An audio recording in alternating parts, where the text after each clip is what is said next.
D4 news देख रहे तमाम दोस्तों को दीपक भंडारी का नमस्कार। आज के विशेष बुलेटिन में आपका स्वागत है। ग्लोबल हंगर इंडेक्स में भारत की गंभीर स्थिति बन गई है। 107 राष्ट्रों में भारत का 94वां स्थान आया है, जबकि बांग्लादेश 75वें, म्यांमार 78वें और पाकिस्तान 88वें स्थान पर आया है। यानी भारत बांग्लादेश, म्यांमार और पाकिस्तान जैसे देशों से भी पिछड़ गया है।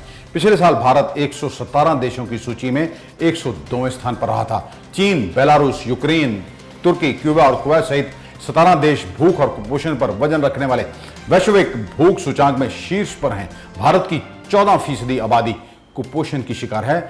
ग्लोबल हंगर इंडेक्स में भारत की स्थिति को देखकर कांग्रेस के पूर्व अध्यक्ष राहुल गांधी ने भी केंद्र पर निशाना साधा है। राहुल गांधी ने इस सूचांक के सहारे सरकार पर अपने कुछ मित्रों की जेब भरने का आरोप लगाया। ट्विटर पर राहुल गांधी ने लिखा है कि भारत का गरीब भूखा है क्योंकि सरकार सिर्फ अपने कुछ खास मित्रों की जेबें भरने पर लगी हुई है। कांग्रेस ने काफी समय से खामोश बैठे नवजोत सिंह सिद्धू को बड़ी जिम्मेदारी सौंप दी है। वह मध्य प्रदेश में कांग्रेस प्रत्याशियों के प्रत्यक्ष पक्ष में प्रचार करेंगे। कांग्रेस ने जारी की गई स्टार प्रचारकों की सूची में नवजोत सिंह सिद्धू का नाम शामिल कर लिया है, जबकि मुख्यमंत्री कैप्टन अमरिंदर सिंह का नाम इस सूची से हटा दिया गया है। कांग्रेस ने पंजाब से केवल नवजोत सिंह सिद्धू को ही स्टार प्रचारकों की लिस्ट में शामिल किया है, जबकि इससे पहले जो लिस्ट जारी की गई थी उसमें नवजोत सिंह सिद्धू का नाम कहीं पर नहीं था। देश के पूर्व वित्त मंत्री और कांग्रेस के नेता पी चिदंबरम के अनुच्छेद 370 को लेकर दिए गए बयान पर भाजपा के राष्ट्रीय अध्यक्ष जेपी नड्डा ने कहा कि क्योंकि कांग्रेस के पास सुशासन के एजेंडे पर बात करने को कुछ नहीं है, इसलिए बिहार चुनावों से पहले वह डिवाइड इंडिया की अपनी गंदी चाल पर वापस आ गए हैं। उन्होंने इसे शर्मनाक करार दिया। दरअसल पी चिदंबरम ने अपने ट्वीट में लिखा है कि कांग्रेस जम्मू कश्मीर के लोगों की स्थिति और अधिकारों की बहाली के लिए पूरी तरह से दृढ़ है। मोदी सरकार द्वारा 5 अगस्त 2019 को लिए गए मनमाने और असंवैधानिक फैसले को रद्द किया जाना चाहिए। नीट की परीक्षा में शोएब आफ्ताब और आकांक्षा सिंह ने टॉप किया है। इन दोनों को 720 में से 720 अंक प्राप्त हुए हैं, लेकिन शोएब आफ्ताब को टॉपर घोषित कर दिया गया है। शोएब उड़ीसा के राउरकेला के रहने वाले हैं और उनके पिता बिजनेस करते हैं। आकांक्षा सिंह वैसे तो यूपी के कुशीनगर की रहने वाली हैं, लेकिन उन्होंने नीट की तैयारी दिल्ली से की थी। उन्होंने 10वीं तक की पढ़ाई गांव से की और इसके बाद दिल्ली आ गई। आखिर शोएब को टॉपर क्यों बनाया गया, इसके लिए आपको नीट की रिजल्ट घोषित प्रणाली को समझना होगा।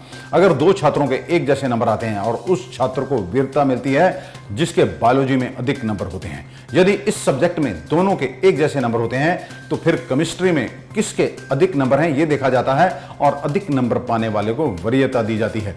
इसके बाद भी यदि टाई की स्थिति बनती है तो फिर यह देखा जाता है किसने कम गलत सवाल किए, और यदि यहां पर भी मामला फंस जाए तो जिस छात्र की उम्र अधिक होती है उसे रैंकिंग में वरीयता दे दी जाती है। और शोएब और आकांक्षा वाला मामला भी कुछ ऐसा ही है। ये दोनों विद्यार्थी हर पैमाने पर एक जैसे साबित हुए।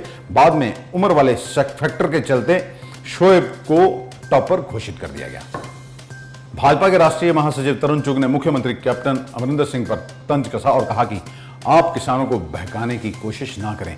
तरुण चुग ने मुख्यमंत्री से सवाल किया है कि लोकसभा में जो बिल पास हो जाता है, जो कानून बन जाता है, क्या उस कानून पर विधानसभा में चर्चा हो सकती है?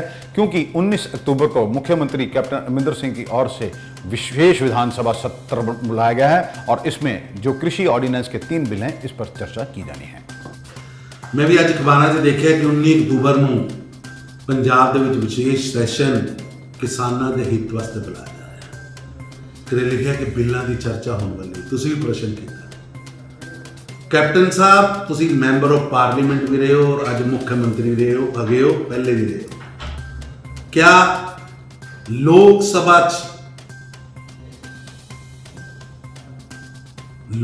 'ਚ ਜਿਹੜਾ ਬਿੱਲ ਪਾਸ ਕਾਨੂੰਨ ਪਾਸ ਹੋ ਗਿਆ ਹੋਵੇ उस कानून के उत्ते विधानसभा चर्चा हो सकती है? क्यों झूठ बोल रहे हैं असीं किसानां नाल, क्यों पसमा रहे हैं असीं किसानां? मेरी कैप्टन साहब अगर सचमुच ही तुसीं किसान हित च कुछ करना चाहते हो तो मेरी तुहाडे अगे बेनती है, तुसीं वादा कीता सी कॉफी विद कैप्टन च, तुसीं वादा कीता सी 9/1/2017 ਨੂੰ सरदार मनमोहन सिंह जी की प्रेजेंस कि 90,000 करोड़ का किसानी कर्जा माफ करांगा। लो करो किसानों से कुछ करना तो परसों के सैशन च पहला प्रस्ताव लियाओ कि 90,000 करोड़ का किसानी कर्जा माफ किया। 20 ਤਰੀਕ ਨੂੰ ਸਾਰੇ ਪੰਜਾਬ ਦੇ ਕਿਸਾਨਾਂ ਨੂੰ ਚੈੱਕ ਮਿਲ ਜਾਣ, ਪਤਾ ਲੱਗੇ ਕਿ ਕੈਪਟਨ ਸਾਹਿਬ ਨੇ ਕਿਸਾਨਾਂ ਦੇ ਹਿੱਤ 'ਚ ਬਿੱਲ ਲਿਆਂਦਾ। ਜੇ ਸੱਚਮੁੱਚ ਕਿਸਾਨਾਂ ਦੇ ਹਿੱਤ 'ਚ ਕੁਝ ਕਰਨਾ ਚਾਹੁੰਦੇ ਹੋ ਤੇ ਮੁੱਖ ਮੰਤਰੀ ਸਾਹਿਬ ਤੁਸੀਂ ਵਾਅਦਾ ਕੀਤਾ ਸੀ ਪਰ ਏਕੜ ਮੁਆਵਜ਼ਾ ਦੇਣ ਦਾ, ਦਿਓ ਨਾ ਮੁਆਵਜ਼ਾ। ਮੁੱਖ ਮੰਤਰੀ ਸਾਹਿਬ ਤੁਸੀਂ ਵਾਅਦਾ ਕੀਤਾ ਸੀ ਪੰਜਾਬ ਦੀ ਫਸਲਾਂ ਦਾ, ਅੱਜ ਮੱਕੀ ਕੀ ਭਾਅ ਵਿਕ ਰਹੀ, MSP ਘੋਸ਼ਿਤ ਕੀਤਾ, ਕਿਉਂ ਨਹੀਂ ਸਟੇਟ ਸੈਂਟਰ ਗਵਰਨਮੈਂਟ ਨੂੰ ਕਹਿੰਦਾ ਕਿ ਪੰਜਾਬ 'ਚ ਮੱਕੀ ਚੁੱਕੀ ਜਾਏ? क्यों आज 3500 करोड़ रुपया टैक्स पर ईयर किसानों को गिराया जा रहा है? सीएम साहब माफ कर दो, टैक्स खत्म कर दो। उस टैक्स किसान का हित सोचो। मोदी साहब चाहते हैं पैसा किसान की जेब च जाना चाहिए, राहुल गांधी चाहते हैं कि कैप्टन साहब दे सरकार के खजाने च 7 स्टार कल्चर से जाना चाहिए। किसान के हित की गल करो। और अगर तुहानू लगता है एक भी शब्द उस तिना बिलों के अंदर है, तिना कानूनों के अंदर गलत है, ऑब्जेक्शन फाइल करो ना, दसो एक शब्द कड़ा गलत है।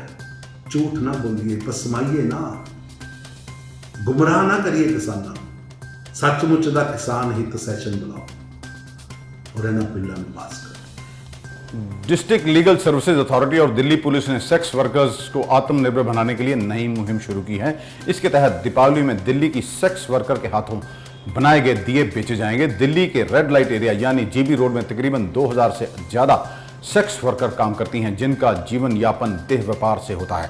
डिस्ट्रिक्ट लीगल सर्विसेज अथॉरिटी और पुलिस की प्रेरणा से देह व्यापार की दलदल में फंसी महिलाओं ने जिस्म के इस व्यापार को छोड़ने का साहस दिखाया है।